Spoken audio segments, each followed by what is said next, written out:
Hi, ladies and gentlemen, it's Mrs. Rosenberg, and today is May 1st. So, welcome to May. We're really wrapping up the school year and finishing up your final novel for your junior year American Literature course in the Crucible. We're going to discuss Act 4 and have a reading and discussion, and also a Flipgrid post today at the conclusion of the assignment. Okay, so before we get into reading Act 4 today, I want to talk about the fallout from the trial. What is happening here? Consider the following questions as you read. For example, the girls in the village, are they really villains or are they victims? Okay, are they villains? Are they victims? Now, we pretty much have a feeling that they're the villains because they've accused all of these people and so many people have been hung because of their words. But what's really going on with them in the village that has caused this madness? And then finally, the town of Salem. What changes have occurred within the town because of the trial? All right, before reading, we're also going to look at some characters and how they have changed throughout this particular text. So we haven't seen Tibitha for a while, but now Tituba is going to be back. And she was a godly woman at the beginning of Act 1, but now we see that she might be ready to worship the devil. She's feeling pretty done. And then we have Reverend Hale. Reverend Hale was really focused on using his wisdom and knowledge to find the truth and who is worshiping the devil, but now he's really feeling regret. He's feeling regret and he wants to fix things. He doesn't feel like maybe justice has been served. And then there's Reverend Paris. Reverend Paris is the pastor of the town and he is a broken man. We see him as a broken man, very torn up from all of the deaths and destruction. Okay, so now we're going to get into Act 4, and you're going to go ahead and read the entire act, pause the video. There's no reading guide today, but we will, in fact, have a Flipgrid, and, okay, clearly I cannot write with, I don't know how to change the thing to be a smaller writing, but anyway, you have a Flipgrid and a discussion post today. All right, welcome back. We are going to look at 4 parts of this particular section in Act 4. The first one is going to be the transformation of the town itself.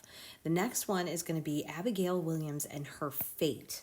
Okay, so what has exactly happened to Abigail Williams? Where is she in the story? And then Danforth versus Hale. This is a really beautiful conversation, really kind of talking about justice. And then John and Elizabeth Proctor, who haven't seen each other for a long time because they've both been in prison. John has been tortured. Elizabeth is pregnant and the baby is growing. They're waiting to hang her until the baby is born. And so they haven't seen each other in a while, and here they're going to have a conversation. All right, so let's go ahead and look at the text itself in Act 4. Now, the first part is we're going to look at the transformation of the town. What exactly is happening in this town that is changing everything because of this trial and because of all the deaths? So if we look at page 125 at the bottom, we see that cows are actually wandering around. Cows are wandering around. Let's see if we can find that. Oh, here he says cows. And then up here it says, there are so many cows wandering the high roads now. Their masters are in jails and much disagreement who they belong to. So because all of the people have been placed in jail or hung, their animals now are wandering around. But that's not all that's wandering around. If we look at the bottom of page 130, we also see that there are orphans wandering from house to house. Abandoned cattle bellow on the high roads.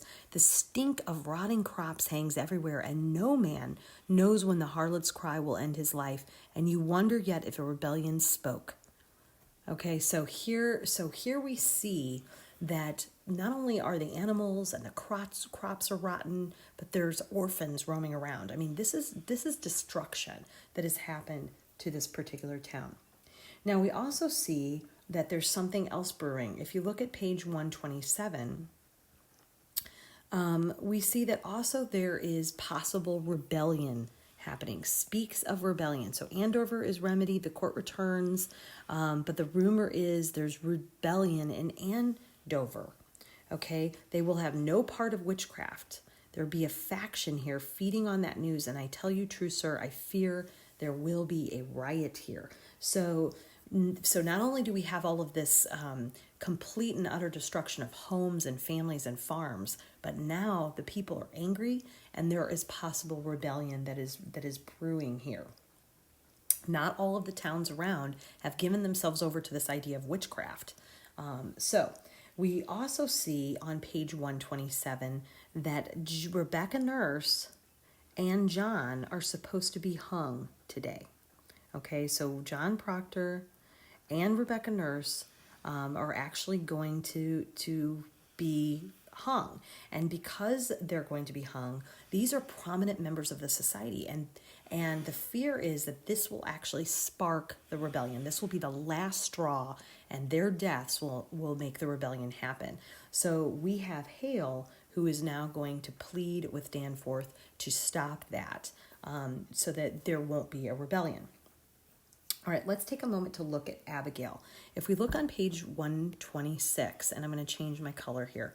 If we're going to look on page 126, we're going to say, what has exactly happened to Abigail? And Paris says, my niece, sir, I believe she has vanished. Vanished? How long has she been gone? She's been gone 3 nights. She took Mercy Lewis with her. They're both gone, yes. And then not only is she gone, they were talking about ships last week. My daughter tells me she heard them talking of ships last week, and tonight I discover my strong box is broken into. She's robbed you? Yes, 31 pounds, I'm penniless.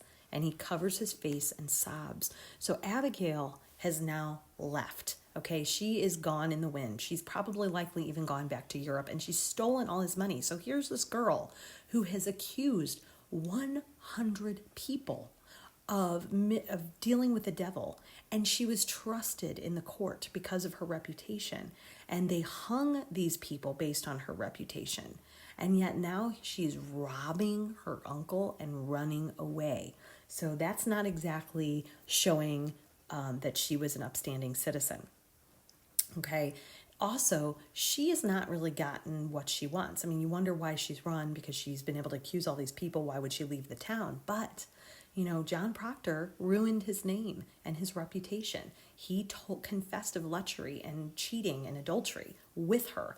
And so she no longer has the ability to marry him. He's going to be put to death. So she wants out. She has to leave. She did not get what she wanted. Okay, so now we're going to look at this conversation between Danforth and Hale about justice on page 129. And I'm going to change the color again so that we can look at that a little bit more clearly. So on page 129, Danforth and Hale, you see that Hale is pleading with Danforth, and he says, you must pardon them. You must pardon them. Let's see if I can find it. On page 129, Danforth says, they postponement speaks of floundering on my part. Okay, no. I want to see Hale. Here it is. You must pardon them. They will not budge. So he's saying that John and Rebecca Nurse are not going to be convinced to confess, so you've got to pardon them or this rebellion is going to happen. But then Danforth is like, absolutely not. Postponement speaks of floundering on my part. Reprieve or pardon must cast doubt upon the guilt of them that died until now. So he is saying, no way. I should hang 10,000 that dared to rise against the law, and an ocean of salt and tears could not melt the resolution of the statutes. Now draw yourself up like men. Help me as you are bound by heaven to do. Have you spoken to Mr. Hale? So he's basically saying, I'm willing to kill 10,000 more people that rise up in a rebellion rather than to go back on what I've already done. I'm not going to pardon these people because it's going to show that I shouldn't have hung all the other people. So here we see a really close connection with Danforth's response and On the Moon is Down, Colonel Launcer's response. Both of them are bound to continue to do what they've always done rather than truly find justice. They will not go back to find truth and justice. And it's really a gross view of justice. So just because you have convicted somebody, if you find new evidence that they didn't commit the crime, true justice would be to find the truth, in my opinion. And here we have Danforth saying, no, I've already ruled, so I'm not going to go back on my word. So in the light of all of this, Hale says, okay, I have a plan because you won't pardon him, so I've got a plan. So we look to 132, and his plan, Hale says, is Goody Proctor. So I have sought Goody Proctor to convince, and this is Elizabeth, John's wife, to convince John to confess. Okay, we've got to have prevail on your husband to confess. Let him give his lie. Quail not before God's judgment in this. We have to do this for the good of the town. Otherwise, there's going to be rebellion. So he's going to convince Elizabeth to convince John to confess. So that sets us up for the final section that I want to talk about, which is the relationship between John and Elizabeth Proctor on page 134 and to 138. So John and Elizabeth have not seen each other for a long time, and now they're being brought together. And so they're they're just having kind of a soft and sweet moment. And they're very kind of almost awkward with each other. A strange soft sound, half laughter, half amazement comes from his throat. He pats his hand, she covers her hand with hers. So this love between them is back. This true respect that they have between them is back. It's not this cold inner exchange that was happening at the beginning of the play, but now it's a very loving and connected exchange. And they talk about the child, and she says it grows. She is pregnant. Talks about where the boys are. Rebecca Samuel keeps them. And then they're both kind of admiring each other. He says, "You're a marvel, Elizabeth." She says, "Oh my goodness, have you been tortured?" He says, "Yes." So they're both feeling very connected to each other. But then they have this discussion about confessed. And she starts bringing up Rebecca. She's like, "No, Rebecca and Giles did not confess. Giles is dead," she says. "Was he hanged?" She says, "No, he wasn't hanged. He was actually pressed." So they put a bunch of rocks upon his chest and killed him that way. And great stones lay upon his chest till he plead A or nay. They say he give them but 2 words, more weight, he says, and died. So Giles stood for the truth and died for that, and as well as his wife Rebecca. Neither one of them were going to confess. He was a fearsome man, Giles Corey. So Proctor's really struggling with what to do. Should I confess? Should I not confess? So he basically asked Elizabeth, what can I do? And she says, "I can't judge you, John." And he says, "Well, what would you have me do?" And she says, "As you will. You make the decision. I can't make this decision for you. I want you to live, but I can't make this decision for you." So he is really struggling with this particular decision. So I'm going to take you then even to page 137. She kind of talks about her own regret, talking about how I really wasn't a very good wife. I was cold. I kept suspicion. I didn't know how to say I love you. And he says, "Stop. I don't want to talk about this anymore. This is not your fault." Okay, so then let's go to the end of the text. So what winds up happening? Well, he decides that he's going to confess, but then they change their tune and they say, not only are you going to confess, but you're going to have to post the confession on the church door and they'll be announced to the town. And so then John says, absolutely not. And he rips up the confession. He rips it up and he says the most famous line in the play, and it really has to do with the reputation. So I'm going to take you back to the slides for Act 4. And he says, because it is my name, because I cannot have another in my life, I have given you my soul. Leave me my name. So he will not confess because he wants his sons to have his good name. He doesn't want his sons to read the confession of lies on the church steps and for the reputation to be soiled.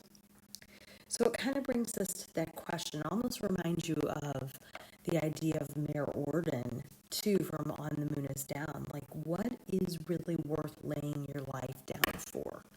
What is worth that? All right, so you guys have finished. Congratulations. You finished the Crucible, and now we're going to move on to your assignment for today. So after reading, you're going to post a Flipgrid, and you're going to perform for your classmates a line from Act 4. I've really enjoyed these lines. I love seeing you. Some of you are getting a little braver, but please remember to use vocal variety and creativity and just think outside the box a little bit. Stretch yourself. It's fun. Everybody's enjoying watching them and seeing your faces and just connecting to your voice even. So be creative with